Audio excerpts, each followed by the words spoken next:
नमस्कार साथियों, कैसे हैं आप सब। आई होप कि आप लोग स्वस्थ होंगे, मस्त होंगे। प्यारे साथियों, आज के इस वीडियो में हम संस्कृत व्याकरण का मोस्ट इम्पोर्टेंट चैप्टर शुरू करने जा रहे हैं, जिसका नाम है कारक। ठीक है, काफ़ी बच्चे कमेंट कर रहे थे सर संस्कृत व्याकरण पढ़ाइए, क्योंकि संस्कृत व्याकरण का जो है कोई भी क्लास नहीं ले रहे हैं। ठीक है, यूट्यूब पर ख़ास करके। तो हमने इस क्लास में जो है कारक चैप्टर शुरू किया है, क्योंकि आपको पता है कि बिहार बोर्ड में कारक चैप्टर से जो है 4 वस्तुनिष्ठ पूछे जाते हैं। कितने वस्तुनिष्ठ पूछे जाते हैं? 4 वस्तुनिष्ठ पूछे जाते हैं। साथ ही साथ इसी चैप्टर से जो है अनुवाद भी पूछा जाता है। जैसे कवियों में कालिदास श्रेष्ठ है, राम के साथ लक्ष्मण भी वन गए। ठीक है, इस टाइप का जो अनुवाद पूछे जाते हैं ये कारक चैप्टर से ही पूछे जाते हैं। जब तक कारक चैप्टर नहीं पढ़िएगा तो आपसे अनुवाद नहीं बनने वाला है। तो आप लोग इस वीडियो को शुरू से अंत तक देखिएगा, और चैनल पे नए हैं तो चैनल को सब्सक्राइब जरूर कीजिएगा। ठीक है, तो पहला क्वेश्चन आता है, कारक क्या है? कारक होता क्या है, इसको पहले जाना ज़रूरी है। देखिए, क्रिया के साथ जिसका सीधा संबंध हो उसे कारक कहते हैं। ठीक है, क्रिया आपको पता है, क्रिया किसे कहते हैं? क्रिया उसे कहते हैं जिससे किसी काम का करना या होना समझा जाए। नहीं, खाना पीना, दौड़ना, सोना, ये सारे के सारे क्या है? क्रिया है। ठीक है, और क्रिया के साथ जिसका सीधा संबंध हो उसे कारक कहते हैं। ठीक है, क्रिया के जनक जो होते हैं कारक ही होते हैं। अगर क्वेश्चन पूछे क्रिया के जनक कौन है, क्रिया किसकी सहायता से संपन्न होता है? कारक की सहायता से है। ठीक है, जैसे यथा जिसको कहते हैं संस्कृत में, यहाँ लिखा गया है यथा राम फल खाता है। यहाँ देखिए, राम का संबंध जो है किससे है? खाना से। ठीक है, यानी कि वर्ब से है।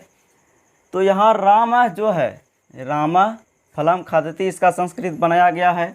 और राम जो है यहाँ कारक है। राम क्या है? यहाँ कारक है। समझ में आया? और एक पॉइंट इसमें बताया गया है, कारकों के आधार पर ही विभक्तियों का निर्णय किया जाता है। कारकों के आधार पर ही विभक्तियों का निर्णय किया जाता है। यहाँ क्वेश्चन आता है विभक्ति क्या है? जिससे वचन विशेष और कारक का बोध हो उसे विभक्ति कहते हैं। प्यारे साथियों, विभक्ति 2 प्रकार के होते हैं।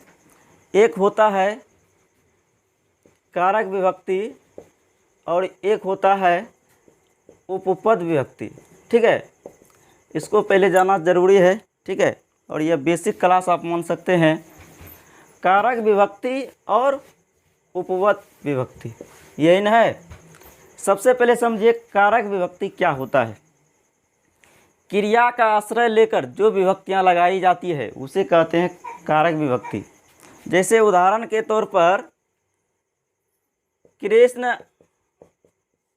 पुस्तक पढ़ता है। कृष्ण पुस्तक पढ़ता है। यहाँ ध्यान से देखिए, यहाँ देखिए कृष्ण पुस्तक पढ़ता है, तो क्या यहाँ बनेगा संस्कृत? कृष्ण पुस्तकम पठति। कृष्ण पुस्तकम पठति, यानी कि यहाँ पर क्रिया का आश्रय लिया गया है, पढ़ता है। ठीक है, इसी का आश्रय लेकर यहाँ कृष्ण में जो है विभक्ति लगाया गया, यानी कि प्रथमा विभक्ति। कौन सी विभक्ति लगाई गई है साथियों? प्रथमा विभक्ति। कृष्ण पुस्तकम पठति, कृष्ण पुस्तकम पठति, कृष्ण पुस्तक पढ़ता है। क्लियर है? अब उपपद विभक्ति समझिए।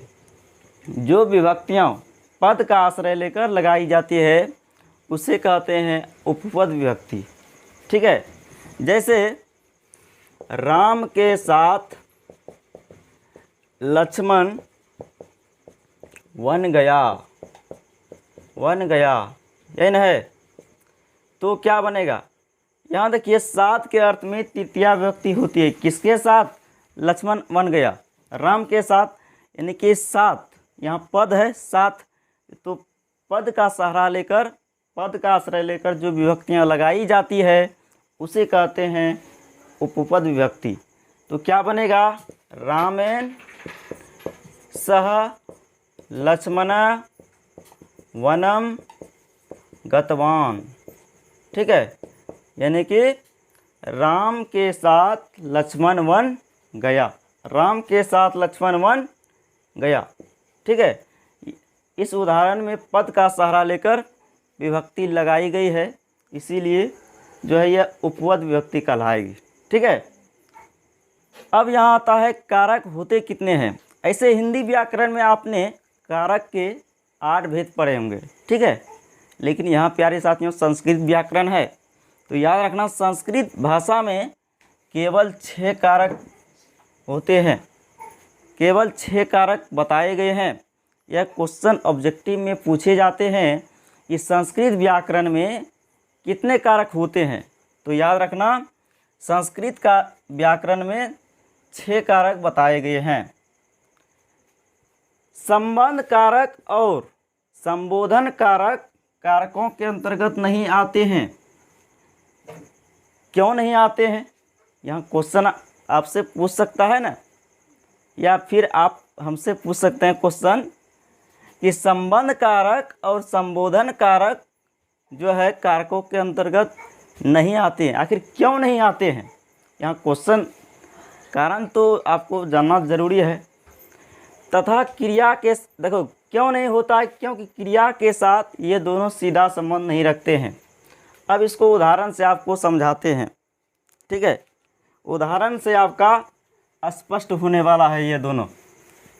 जैसे उदाहरण के तौर पर वह राम का घर है, वह राम का घर है, तो इसका क्या संस्कृत बनेगा, सह रामस्य गृहम अस्ति, सह रामस्य गृहम अस्ति।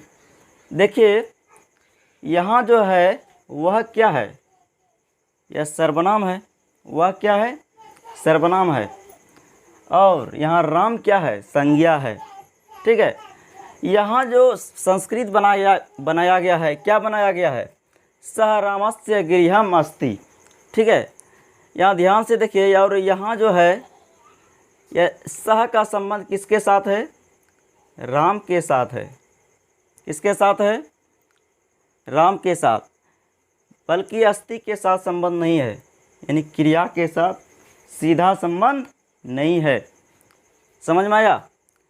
जैसे हे कृष्ण, नेक्स्ट उदाहरण संबोधन वाला देखते हैं। हे कृष्ण त्वम कलमम कलमम आनीय, हे कृष्ण तुम कलम लाओ, हे कृष्ण तुम कलम लाओ। यहाँ ध्यान से देखिए, तुम का संबंध किससे है, आनीय से। ठीक है, जो कि यहाँ देखिए कृष्ण का हे कृष्ण आनीय से संबंध रखता है, नहीं, आनीय से संबंध यानी क्रिया से सीधा संबंध नहीं है। ठीक है, तो यहाँ भी कारक का प्रयोग नहीं हुआ है। क्लियर है। तो आपको समझ में आ गया होगा क्यों नहीं कारकों के अंतर्गत रखा गया है, क्योंकि क्रिया के साथ संबंध कारक और संबोधन कारक सीधा संबंध नहीं रखते हैं। लेकिन फिर भी अनुवाद की सुविधा के लिए 8 कारक मानकर उनके साथ विभक्तियाँ बैठाई जाती है। 8 कारक का नाम जान लेते हैं। देखिए, पहला कारक आता है कर्ता कारक। इसको संस्कृत में बोला जाता है प्रथमा विभक्ति, और इसका कारक चिन्ह होता है प्यारे साथियों ने, यानी कि कर्ता ने। क्या होता है, कर्ता ने। ठीक है, उसके बाद आता है कर्म कारक, और इसे संस्कृत में बोला जाता है द्वितीया विभक्ति। क्या बोले जाते हैं, द्वितीया विभक्ति, और इसका कारक चिन्ह होता है को। ठीक है, उसके बाद तीसरा कारक आता है करण कारक, और इसे संस्कृत में तृतीया विभक्ति कहते हैं, और इसका कारक चिन्ह होता है से या द्वारा। उसके बाद है संप्रदान कारक, चतुर्थी विभक्ति इसको कहते हैं, और इसका कारक चिन्ह होता है को या के लिए। ठीक है, ये याद रखना जरूरी है कारक चिन्ह। ठीक है, उसके बाद है अपादान कारक, जिसे संस्कृत में कहते हैं पंचमी विभक्ति, और इसका कारक चिन्ह होता है प्यारे साथियों से या जुदाई का बोध कराता है। अपादान कारक जो है से या जुदाई का बोध कराता है, ठीक है। उसके बाद है संबंध कारक, इसको कहते हैं संस्कृत में षष्ठी विभक्ति, और इसका कारक चिन्ह है का के की, ठीक है। और सातवां कारक आता है, सातवां कारक होता है प्यारे साथियों अधिकरण कारक, ठीक है। अधिकरण कारक जिसको कहते हैं सप्तमी विभक्ति, क्या कहते हैं, सप्तमी विभक्ति, और इसका कारक चिन्ह होता है में या फिर पर होता है, ठीक है। और आठवां कारक जो है संबोधन होता है, जो कि प्रथमा के समान ही चलता है। ये तो पहले शब्द रूपावली चैप्टर बता ही दिए हैं। संबोधन कारक जो कि प्रथमा विभक्ति ही कहलाता है, प्रथमा के समान ही चलता है। किसके समान चलता है, प्रथमा के समान, यानी कि, ठीक है। और इसका कारक चिन्ह क्या होता है बताइए, हे अरे अजी, हे अरे अजी, ठीक है। तो हमने इस वीडियो में आपको कारक के 8 भेद बताए, ठीक है। लेकिन संस्कृत व्याकरण में याद रखना 6 ही कारक बताया गया है, लेकिन अनुवाद आपको सीखना है ना, तो 8 कारक पढ़ना पड़ेगा, ठीक है। तो अगले वीडियो से हम लोग एक एक कारक के साथ अध्ययन करेंगे।